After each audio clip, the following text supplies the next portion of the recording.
Hello dear legal aspirants, welcome to MK legal Shiksha the way of learning. My dear friends, आज हम एक बहुत ही important topic लेकर आए हैं। हम आपके लिए लेकर आए हैं एमपी जुडिशियल सर्विस की टेस्ट सीरीज, क्योंकि एमपी जुडिशियल सर्विस अपना एग्जाम कंडक्ट करने जा रही है 20 मार्च को।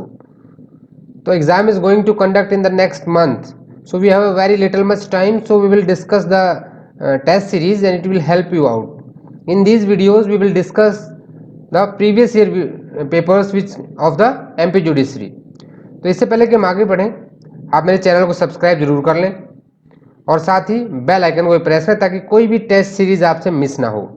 आज के वीडियो में हम बात करने वाले हैं एमपी जुडिशियल सर्विस एग्जाम 2017 के बारे में, यानी कि the exam which was held in 2017 in MP for the judicial services. This will be part 1 video because there are 150 questions and we cannot discuss all the question in one video, so we will make it part by part। और MP judicial service का syllabus क्या है इसके बारे में already एक video मैंने बनाया था, उसका लिंक डिस्क्रिप्शन में भी, आप उसे वहां जाकर भी देख सकते हैं। तो अपने टॉपिक के साथ आगे बढ़ते हैं। अपने बेन एक्ट को भी साथ में रखें, जिससे कि जहां पे जो भी सेक्शन आपको मिलता है उसे अंडरलाइन कर लें और वहां पे लिख लें कि MP 2017। It will help you out a lot in your exam preparation. तो आगे चलते हैं। डियर लीगल एस्पिरेंट्स, देखिए, आप जब एमपी का सिलेबस देखते हैं तो सबसे पहले कॉन्स्टिट्यूशन ऑफ इंडिया से 10 क्वेश्चंस आते हैं। सिलेबस के लिए मैं आपको ऑलरेडी बता चुका हूं कि एक वीडियो है, डिस्क्रिप्शन में उसका लिंक है, आप जाके देख सकते हैं। तो कॉन्स्टिट्यूशन ऑफ इंडिया से आपके टोटल 10 मार्क्स के लिए 10 क्वेश्चन यहाँ पे रहेंगे। क्वेश्चन नंबर 1 देखते हैं। क्वेश्चन नंबर 1 कहता है कि the mind of the makers of constitution of India is reflected in which of the following. तो जो मेकर्स थे माइंड दोनों कहाँ रिफ्लेक्ट होता है? ये आपका प्रीएम्बल में। कहाँ पे होता है? ये प्रीएम्बल में रिफ्लेक्ट होता है। अभी सेकंड क्वेश्चन देखते हैं। Who is the x official chairman of the council of state. Rajya Sabha के जो चेयरमैन है वो कौन होते हैं? Vice president. वाइस प्रेसिडेंट होते हैं। ये कहाँ पे दिया गया है? आर्टिकल 64 में दिया गया है। देखिए, हम ज़्यादा डीप डिस्कशन नहीं कर पाएंगे क्योंकि क्वेश्चन बहुत सारे हो जाते हैं, तो हम थोड़ा थोड़ा डिस्कशन करेंगे इसके बारे में। क्वेश्चन नंबर 3 देखिए। All doubts and dispute arising out of or in connection with the election of president shall be inquired into and decided by. किसके द्वारा होता है? Prime minister, council of minister, supreme court of India. देखिए, supreme court of India के through होता है। ठीक है, अगर नेक्स्ट क्वेश्चन पे चलते हैं। Right to property is, right to property क्या है? ये पहले फंडामेंटल राइट था आपका। ठीक है, ये पहले जो है ये फंडामेंटल राइट था, लेकिन अभी फंडामेंटल राइट नहीं है, अभी आपका ये एक लीगल राइट है। लेकिन लीगल राइट कहाँ है? यहाँ पे आप नोट कर लीजिए, मैं बता देता हूँ। December versus state of UP, AIR 1982। ठीक है, ये इस केस में कोर्ट ने कहा था it will be a legal right. Question number 5 पे चलते हैं। अब ये कहाँ पे है? वैसे आर्टिकल 300A में है, ये भी नोट कर लीजिए। अभी लीगल राइट नहीं है, कॉन्स्टिट्यूशनल अमेंडमेंट कर दिया गया था और उसमें ये 44th अमेंडमेंट जो था उसमें राइट टू प्रॉपर्टी को फंडामेंटल राइट से हटा दिया गया था। आर्टिकल 300A में अभी आपका एक लीगल और कॉन्स्टिट्यूशनल राइट है। केस भी नोट कर लीजिए, कभी कभी केस भी पूछा जाता है। December versus state of UP, AIR 1982। Next पे चलते हैं। The words unity and integrity of nation were incorporated in the preamble of the constitution of India by which amendment. कौन सी अमेंडमेंट में किया गया था? ये आपका 42nd अमेंडमेंट में किया था, जिसको मिनी कॉन्स्टिट्यूशन भी बोलते हैं। Question number 6।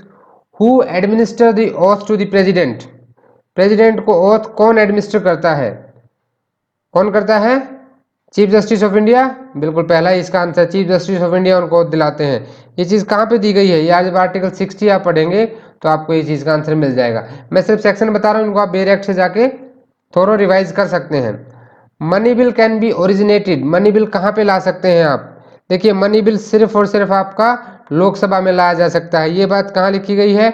जब आर्टिकल 109 पढ़ेंगे तो वहां पे आपको पता लगेगा, article 109 of the constitution of India. Next question पे चलते हैं। Question number 8। Bye operation of which article of the Indian constitution the law declared by the supreme court shall be abiding on all courts with in territory of the India. ये किससे होगा?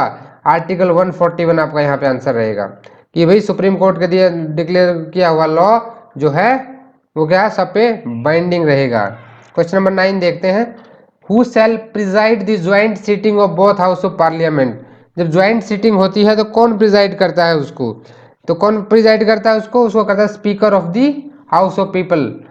और ये कहाँ दिया गया है? आर्टिकल 118 में दिया गया है। आर्टिकल 118 को आप यहाँ पे पढ़ेंगे तो आपको आपका आंसर बिल्कुल विद एग्जाम्पल क्लियर हो जाएगा। नेक्स्ट पे हम चलते हैं। In which one of these cases it was held that smoking in public place is violation of the fundamental rights of the life and personal liberty.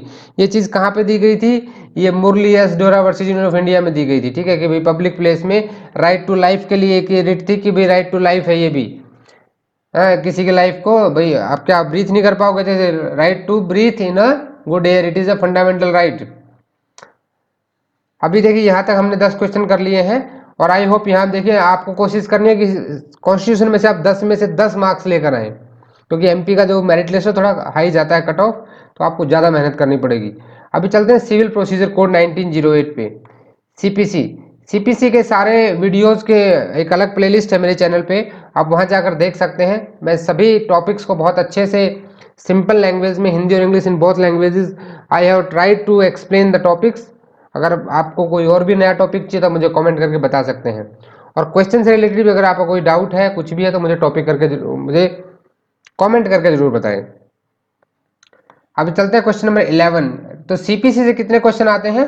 15 question आते हैं। 15 marks out of 15 question ये आपका CPC का रहता है MP judicial service के syllabus में। तो यहाँ पे कहता है a suit filed for compensation for wrong done to a person or a movable property shall be instituted in the court within whose jurisdiction. कहाँ पे कर सकते हैं हम? कंपनसेशन फॉर रॉन्ग हो गया है और किसी मूवेबल प्रॉपर्टी को लेकर है, तो ये कहाँ किया जा सकता है? इसका आंसर आपका क्या रहेगा? The wrong was done. भाई ये भी सही बात है, जहाँ गलत हुआ वहाँ भी हो सकता है, जहाँ डिफेंडेंट रिजाइड करता है वहाँ भी हो सकता है, और defendant personally work for gain करता है वहाँ भी हो सकता है। Any of the rest for, इनमें से कोई भी कारण हो वहाँ इन तीनों में कहीं भी किया जा सकता है। मूवेबल प्रॉपर्टी कहाँ बात करता है? सेक्शन 19 ऑफ आईपीसी, और सेक्शन 16 से लेके आपका अप टू 18 तक बात करेगा इमूवेबल प्रॉपर्टी की। और 15 क्या बात करता है? The case must be bring in a lowest grade of the court. ठीक है, तो ये आप क्लियर हो गया। अभी क्वेश्चन नंबर 12 पे चलते हैं। In a suit against central government the authority to be named as defendant is the president, the prime minister, the minister concern department. कहाँ पे? The union of India. You have seen lot of cases, so and so versus union of India, union of India versus so and so. ये चीज आपको मिलेगी section 79 of CPC में। वहां पढ़ेंगे तो यह चीज क्लियरली दी गई है वहां पे कि द सूट बाई और against the government as a union of India, और जब गवर्नमेंट स्टेट गवर्नमेंट में होता है तो स्टेट गवर्नमेंट लिखा जाता है वहां पे, state government versus so and so. ये दोनों ही 79 में दिए गए हैं। क्वेश्चन नंबर 13 थोड़ा स्प्लिट हो गया ऊपर नीचे। In an execution proceeding what is the liability of legal representative. Legal representative liability क्या होगी ऑफ डिजीज जजमेंट डेटर? कहाँ पे? एग्जीक्यूशन प्रोसीडिंग की बात कर रहा है ये। यहाँ पे 36 से लेकर आप 74 तक पढ़ते हैं एग्जीक्यूशन प्रोसीडिंग। सेक्शन की बात कर रहा हूँ मैं, 36 से लेकर सेक्शन 74 तक एग्जीक्यूशन प्रोसीडिंग की बात करते हैं। वहाँ जब आप सेक्शन 50 पढ़ते हैं तो आपको लीगल रिप्रेजेंटेटिव के बारे में प्रावधान दिया गया है। वो बताता है कि is liable only to the extent of the property received by him from the deceased judgment debtor. भाई जितनी प्रॉपर्टी उसको उससे मिली है वो उसी के लिए लायबल होगा, उसकी जमीन को साथ उसके जो प्रॉपर्टी है उसके साथ कोई छेड़खानी नहीं की जाएगी। चलते हैं क्वेश्चन नंबर 14 पे। No permission to sue as an indigent person can be granted. भाई इंडिजेंट के तौर पे जब आप मुकदमा फाइल करते हैं तो आपको नहीं मिलेगी। ऑर्डर 33 बात करता है यहाँ पे कि एज इंडिजेंट पर्सन आप एप्लीकेशन दे सकते हैं कि भाई मेरे पास कुछ नहीं है, हमारे पैसे, मैं इंडिजेंट पर्सन के तौर पे केस फाइल करना चाहता हूं। तो कब रिजेक्ट की जा सकती है? जब application does not disclose a cause of action. बिल्कुल सही बात है। Any other person has agreed to finance. भाई दूसरा कोई व्यक्ति आपके लिटिगेशन को फाइनेंस करने को तैयार है तो भी इंडिजेंट पर्सन की परमिशन नहीं मिलेगी। The interest of applicant in the subject matter stand transfer to another. भाई अगर इंटरेस्ट ट्रांसफर तो भी नहीं मिले तो आंसर हो जाएगा यहाँ पे 4। इसके लिए आपको ऑर्डर 33 का रूल 5 देखना पड़ेगा, ये चीज वहां पे आपको क्लियर हो जाएगी। Order 33 rule 5। उसके बाद क्वेश्चन नंबर 15 पे चलते हैं। Attachment of the portion of salary can be continued for a maximum period of. कितने उसके लिए रख सकते हैं हम मैक्सिमम पीरियड के लिए, यहाँ पे हम रख सकते हैं 24 मंथ्स के लिए। ठीक है, आप कौन सा सेक्शन देखेंगे यहाँ पे, सेक्शन 60 में दिया गया आप सैलरी कैसे अटैच कर सकते हैं, कितनी अटैच कर सकते हैं, क्या क्या अटैच नहीं कर सकते हैं, ये सारा आपको सेक्शन 60 में दिया गया है। Under which of the following condition plaint can be rejected, भाई प्लेंट कब रिजेक्ट हो सकता है आपका कहीं पे भी, if fails to disclose the cause of action, it is not filed in duplicate, if the plaintiff fails to comply with the provision of order 7 rule 9 cpc, it is filed in a court of incompetent jurisdiction। तो कब किया जा सकता है यहाँ पे किया जा सकता है आपका when it is filed in the court of incompetent jurisdiction में। ठीक है, चलिए आगे चलते हैं। इसके लिए आपको ऑर्डर 7 रूल 11 देखना पड़ेगा। which of the following statement is incorrect, temporary injunctions may be granted only at the time of the institution of suit, temporary injunctions may be granted at any stage of the suit, temporary injunctions are regulated by the code of cpc 1908, temporary injunctions are form of preventive relief। तो इन दोनों में था ना incorrect क्या है, देखिए भाई ये सही बात है कि प्रिवेंटिव रिलीफ है, ये रेगुलेट की जाती है सीपीसी के द्वारा, और टेम्परेरी इंजेक्शन में भी granted at any stage of suit. तो ये यहाँ पे जो हमारी रॉन्ग स्टेटमेंट है, ये स्टेटमेंट इनकरेक्ट है, बाकी सारी स्टेटमेंट हमारी सही है, ये सारी स्टेटमेंट सही रहे, बाकी पहले वाली स्टेटमेंट गलत है। और टेम्परेरी इंजेक्शन कहाँ पे दिया गया, ऑर्डर 39 पे, इसके लिए एक अलग से वीडियो बनाया है मैंने, जो आप सीपीसी की प्लेलिस्ट में जाके देख सकते हैं। An ex parte decree can be set aside, ex parte decree को कब सेट असाइड किया जा सकता है, देखिए ऑर्डर 9 रूल 10 में, ऑर्डर 9 रूल 7, ऑर्डर 9 रूल 13, तो आपका आंसर यहाँ पे ऑर्डर 9 रूल 13 हो जाएगा। 19 क्वेश्चन देखिए, under section 100 CPC second appeal, जो सेक्शन 100 है वो सेकंड अपील की बात करता है, lies to the high court from every decree passed. ऊपर चलते हैं, क्वेश्चन नीचे है, in appeal by subordinate court to the high court if it involves, भाई सेकंड अपील हाई कोर्ट कब रेफर करता है, जब उसमें क्वेश्चन ऑफ लॉ हो, क्वेश्चन ऑफ फैक्ट हो, या mix question of law and fact हो, या सब्सटेंशियल क्वेश्चन ऑफ लॉ हो। तो जहां पे सब्सटेंशियल क्वेश्चन ऑफ लॉ होता है वहीं पे सेकंड अपील अलाउ की जाती है एज पर सेक्शन 100। आंसर हो जाएगा 4। Pleading shall contain material facts only law, facts and law both evidence, क्या होना चाहिए, एविडेंस बिल्कुल नहीं होना चाहिए, लॉ तो बताना ही नहीं, अभी ओनली लॉ भी नहीं बताना, आप कानून को लॉ थोड़ी बताओगे, आप कोर्ट को लॉ बताओगे, क्या करना है वो कोर्ट खुद देखेगा। तो लॉजिकली भी आप जाएंगे तो भी आपका आंसर एक है। देखिए आपके मैक्सिमम आंसर्स आप देखेंगे ना, वो लॉजिक के ऊपर डिपेंड है, आप बस लॉ को थोड़ा सा समझने की जरूरत है, रटने की जरूरत नहीं है, आपको लॉजिकली पता लग जाएगा। अभी चलते हैं question number 21। An executing court, हम थोड़ा फास्ट जा रहे हैं, कोई क्वेश्चन ज्यादा है, can go behind the decree, can not be behind the decree, it depends on the description of the court, none of the above. देखिए इसमें है कि can not go behind the decree, लेकिन यहाँ पे एक सुप्रीम कोर्ट का rule भी, केस भी है, केस लो है कि भाई वो जा सकता है उसके पीछे, उस केस के बारे में भी हम बात करेंगे, लेकिन वो फर्दर एक्सप्लेनेशन में बात करेंगे। बट यहाँ पे आपका आंसर जो रहेगा वो रहेगा 2। In which of the proceeding rule 3, 4 and 8 of order 22 of CPC shall not apply. 22 में कहाँ पे, civil suit, civil appeal, miscellaneous appeal, execution of decree पे नहीं अप्लाई होगा। ठीक है, आंसर 4 हो जाएगा। No preliminary decree is passed in the partition suit in a suit seeking specific performance of sale agreement.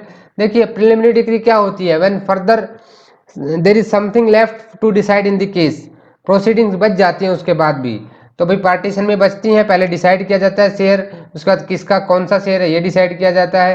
तो यहाँ पे सेल का जो है, सेल एग्रीमेंट की स्पेसिफिक परफॉर्मेंस के लिए कोई प्रिलिमिनरी डिक्री नहीं होती, फाइनल डिक्री ही आती है। राइट टू लॉज कैविएट, ये क्या आपका यहाँ पे हो जाएगा 148A। कैविएट का मतलब होता है बी अवेयर ऑफ, इसके ऊपर भी एक अलग वीडियो आप वो भी देख सकते हैं। ये कोर्ट में एप्लीकेशन दी जाती है, रिट एप्लीकेशन दी जाती है कैविएट की, कि भाई कैविएटर बोलते हैं देने वाले को, कि अगर मेरे खिलाफ कोई मुकदमा करने वाला है तो मैं पहले से कोर्ट को बता दूं कि मुझे प्लीज नोटिस दे दिया जाए। Clerical and arithmetical mistakes of judgment, decrees and orders or any accidental slip may be corrected by court under which section, section 152। ये सुओमोटो भी कर सकता है या फिर वो किसी पार्टी की एप्लीकेशन के ऊपर भी कर सकता है।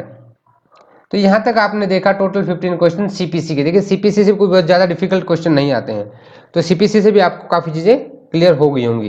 तो कितने क्वेश्चन आते हैं? 15 क्वेश्चन आते हैं, इस बात को भी नोट कर लें यहाँ पे। अभी चलते हैं अपने टीपी एक्ट पे, यानी ट्रांसफर ऑफ प्रॉपर्टी एक्ट पे। Under which of the section, under section 3 of transfer of property act an instrument is defined. Instrument क्या है? A testamentary instrument, non testamentary instrument, an official document, all of them. देखिए section 3 आपका interpretation clause है, और उसमें अगर आप जब इंस्ट्रूमेंट की डेफिनेशन देखते हैं तो उसके आगे बिल्कुल लिखा हुआ है ए नॉन टेस्टिमेंट्री इंस्ट्रूमेंट। तो यहाँ पे जो 2 है वो आपका आंसर रहेगा। चलते हैं नेक्स्ट क्वेश्चन की तरफ। Whether one co-owner of the immovable property can transfer his share without partition. He can transfer his share but not a particular portion of the immovable property. He cannot transfer his share without partition. He can transfer his share as well as particular portion of the immovable property. देखिए ये बिल्कुल logical चीज है भाई, जब तक partition ही नहीं हुआ तो आप ये नहीं बोल सकते कि लेफ्ट वाला मैं तुम्हें दे दूंगा, राइट वाला तुम्हें दे दूंगा। यानी कि एक पर्टिकुलर पोर्शन ट्रांसफर कर सकते हो अपना शेयर, ठीक है, को ओनरशिप है वहां पे, एक बंदा अपना वो ट्रांसफर कर सकता है। बिल्कुल लॉजिक, यहाँ कानून को भूल जाइए, लॉजिकल चीज है कि जब तक पार्टीशन नहीं होगा तो एक पर्टिकुलर पोर्शन नहीं दे सकता, लेकिन शेयर दे सकता है अपना। तो आंसर हो जाएगा 1। 28 पे चलते हैं हम यहाँ पे। Does agreement to sale convey title to the purchaser. जो एग्रीमेंट टू सेल है, एग्रीमेंट हुआ है, सेल हुई नहीं है। कन्वे द टाइटल, टाइटल चला जाता है उसके पास? नहीं, टाइटल नहीं जाता है। No intending purchaser has right to get conveyance in the terms of the agreement. तो एग्रीमेंट पे यहाँ पे टाइटल नहीं जाता, आंसर हो जाएगा 1। 29 देखते हैं। A gift comprising both the existing and future properties is.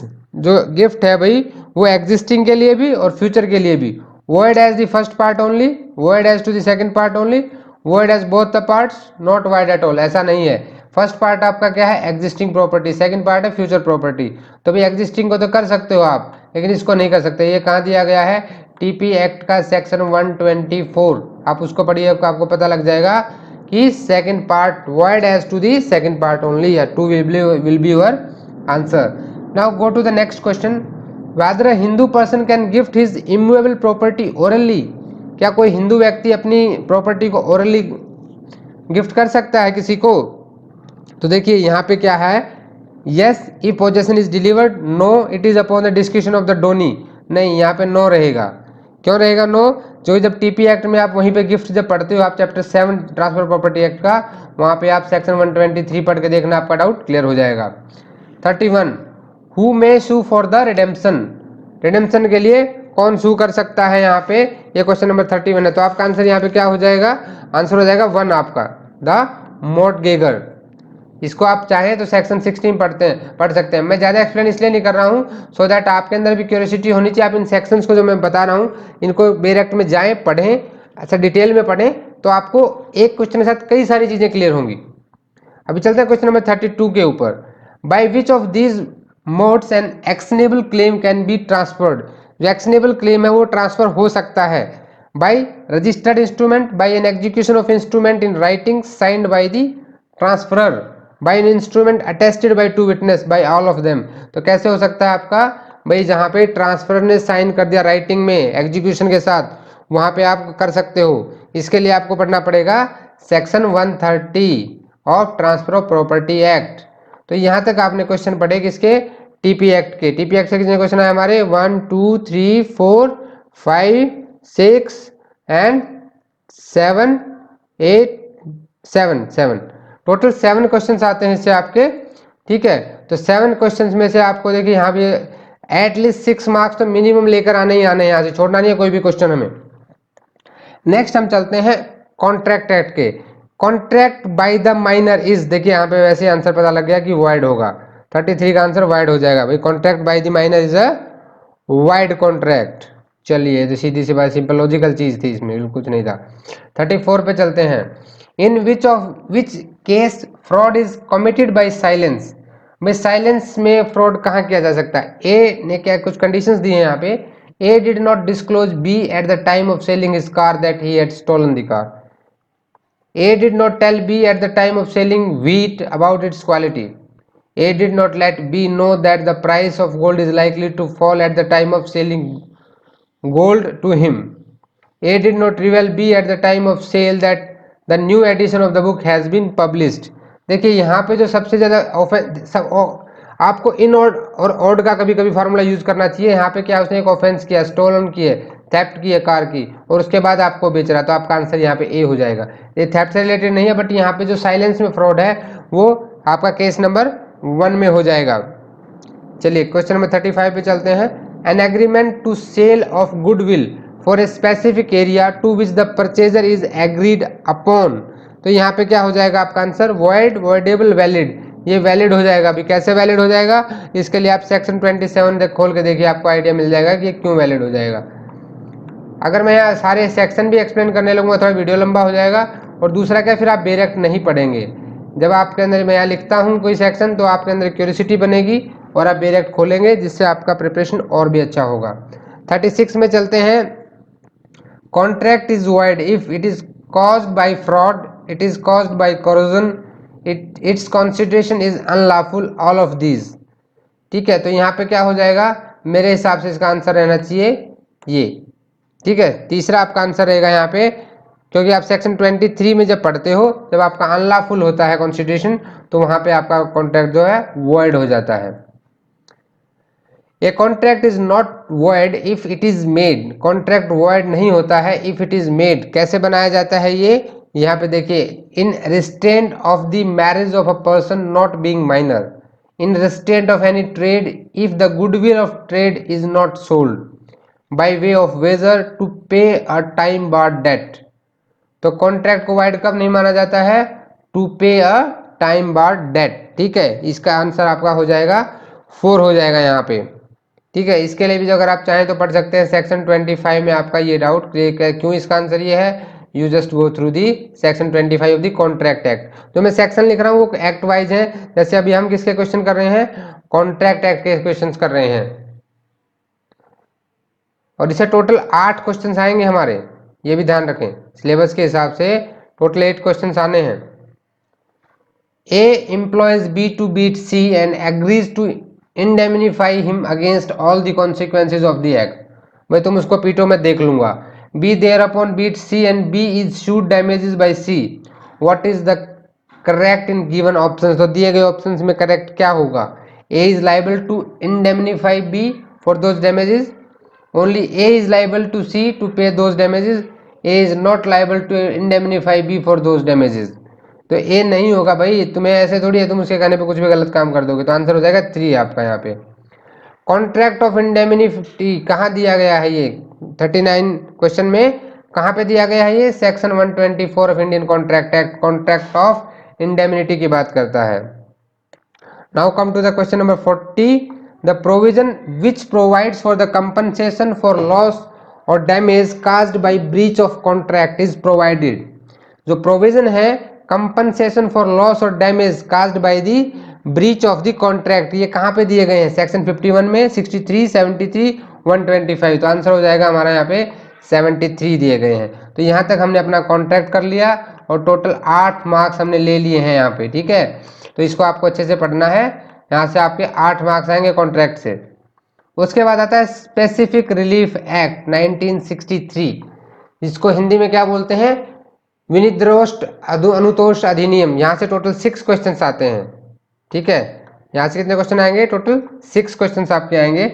Under section 6 of a specific relief act, if any person is dispossessed without his consent of immovable property otherwise than in due course of law to recover the possession, क्या करना पड़ेगा उसे अपना possession recover करने के लिए, he has to prove his title, he has to prove his prior possession, he has to prove both his title and prior possession। भाई उसको दोनों चीजें करनी पड़ेंगी, सिर्फ पोजेशन तो जरूरी थोड़े है कि उसी की प्रॉपर्टी पे हो, भाई प्रॉपर्टी किसी और की हो, तो उसको अपना टाइटल और पोजेशन दोनों ही चीजें वहां प्रूव करनी पड़ेंगी।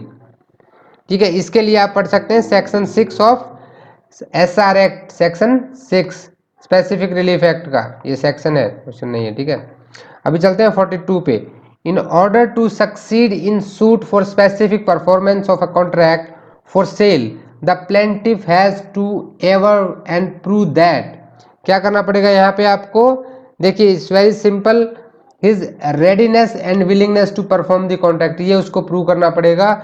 इसके लिए भी आपको यहाँ पे सेक्शन 16 देखना पड़ेगा। कौन सा सेक्शन देखना पड़ेगा? Section 16 of specific relief act जब आप देखेंगे तो आपको आपका जवाब मिल जाएगा। नेक्स्ट पे चलते हैं। An instrument is not settlement under the specific relief act. Instrument is not a settlement, ये स्पेसिफिक रिलीफ एक्ट में कहां पे दिया गया है? ठीक है, where an interest in the property is developed by a will, where the devolution of an interest is in movable property is disposed of, where devolution of successive interest or an immovable property is disposed of, where by devolution of interest in an immovable property is only agreed to be disposed of। तो आपका answer यहाँ पे 1 हो जाएगा। ये section 2 का जब आप बी पढ़ते हैं तो आपको यहाँ पे चीज क्लियर हो जाएगी कि इंस्ट्रूमेंट एक सेटलमेंट नहीं है। ठीक है, तो 43 क्वेश्चन तक आपको क्लियर हो गया है। अभी हम आगे चलते हैं 44 के ऊपर। A plaintiff in a suit based upon contract for sale may seek the relief for rescission of the contract. तो 44 में आपका आंसर क्या रहेगा यहाँ पे? In alternative to the relief specific performance even after the decree for specific performance under certain circumstances. और सबसे ऊपर है if the voidable, if it is voidable by him in all of them. तो यहाँ पे आंसर हो जाएगा इन all of the them, यानी कि 4 हो जाएगा यहाँ पे। और 44 के लिए आपको कौन सा सेक्शन पढ़ना पड़ेगा? Section 27 of specific relief act. जब ये सेक्शन पढ़ेंगे तो इससे रिलेटेड और 4 चीजें पढ़ेंगे, आपकी नॉलेज और भी अच्छे से बढ़ेगी एग्जाम के लिए। 45 में देखते हैं the jurisdiction of a decree of specific performance is a discretionary and the court is not bound to grant such relief merely because it is lawful to do so. ये वर्ड कहाँ से लिए गए हैं, कौन से सेक्शन में लिखे हैं स्पेसिफिक रिलीफ एक्ट के? तो ये कहाँ पे लिखे हैं आपके सेक्शन 20 जब आप पढ़ते हैं तो ये सेम वर्डिंग वहां पे लिखी हुई, आप पढ़ के देख लीजिएगा। Section 39 of specific relief act is related to. Section 39 किससे रिलेटेड है आपका? Effect of the declaration, temporary injunction, perpetual injection या मैंडेटरी इंजेक्शन। तो मैंडेटरी इंजेक्शन से रिलेटेड है। सेक्शन 39 किससे रिलेटेड है? आपका क्वेश्चन नंबर 46 का आंसर हो जाएगा 4। ठीक है, तो यहाँ पे हमने स्पेसिफिक रिलीफ एक्ट के क्वेश्चंस भी कर लिए हैं। अभी आते हैं हम लिमिटेशन एक्ट। लिमिटेशन एक्ट से हमारे जस्ट ओनली 4 क्वेश्चंस आते हैं। कितने क्वेश्चन आते हैं? 4 आते हैं। तो section 5 of limitation act applies to the suits, execution proceeding, appeals and application, all of the above. तो क्या रहेगा? ये रहेगा अपील एंड एप्लीकेशन के ऊपर लागू होता है। कहाँ पे लागू होता है?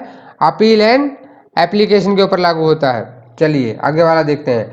48 in which section it is provided that in computing the period of limitation for appeal, review or revision, the time requisite for obtaining copy of decree or order under appeals shall be excluded under। ये आपको CPC में भी provision दिया गया है। और आपका limitation act में कहाँ लिखा गया है? ये लिखा गया है आपका सेक्शन 12 के सब सेक्शन 2 में। तो आंसर हो जाएगा आपका 2 यहाँ पे। 48 का आंसर क्या हो जाएगा? 2 हो जाएगा। अभी 49 देखते हैं। विच of the following is not a legal disability under section 6 of limitation act 1963। ऐसी कौन सी है जो कि लीगल डिसेबिलिटी नहीं मान? सेक्शन 6 लीगल डिसेबिलिटी की बात करता है, तो यहाँ पे ऐसी क्या लीगल डिसेबिलिटी रहेगी? Imprisonment, idiocy, minority, insanity. देखिए यहाँ पे लॉजिक पे चलिए। मान लीजिए आपको लिमिटेशन एक्ट पता नहीं है, भाई इडियट है, भाई ठीक है उसकी भी चलेगी, इंसैनिटी पागल है उसका भी चलेगा, माइनर का, लेकिन इम्प्रिजनमेंट नहीं चलेगी। तो इम्प्रिजनमेंट क्या कोई लीगल डिसेबिलिटी नहीं मानी जाएगी। Limitation to file for suit for possession of movable property कितना है? किसके लिए? इसके लिए यहाँ पे दिया गया 12 ईयर्स। ये कहाँ पे दिया गया है? इसको जो आप पढ़ते हैं आर्टिकल 61B, इसमें जो सेक्शन के बाद आर्टिकल्स दे रखे हैं, लिमिटेशन पीरियड दे रखा है डिफरेंट सब्जेक्ट मैटर्स के हिसाब से, वहाँ पे जब आप पढ़ेंगे आर्टिकल 61 का बी, तो वहाँ पे आपको ये मिल जाएगा कि भाई पोजेशन ऑफ मूवेबल प्रॉपर्टी के लिए कितना है? 12 साल है। तो 61B। यहाँ तक हमने टोटल कर लिए 50 क्वेश्चंस। और हमारा कॉन्स्टिट्यूशन ऑफ इंडिया हो गया हमारा भाई, उसके बाद सिविल प्रोसीजर कोड हो गया, ट्रांसफर ऑफ प्रॉपर्टी एक्ट हो गया, कॉन्ट्रैक्ट एक्ट हो गया, स्पेसिफिक रिलीफ एक्ट हो गया एंड लिमिटेशन एक्ट हो गया। इसके बाद आते हैं एमपी के दोनों लोकल एक्ट्स हैं, आईपीसी हैं, सीआरपीसी हैं, एविडेंस है। तो उसका बात हम नेक्स्ट पार्ट में करेंगे। पहले आप इन 50 क्वेश्चंस को तैयार करें, डियर फ्रेंड्स, हमने प्रीवियस वीडियोस में बात की कि आप अपना स्टडी प्लान बनाएं, पुराने क्वेश्चन पेपर से क्वेश्चंस नोट करें, नोट्स बनाएं और प्रैक्टिस करें टेस्ट सीरीज की। तो इस पूरी प्रोसेस को हमने काफ़ी इजी कर दिया है।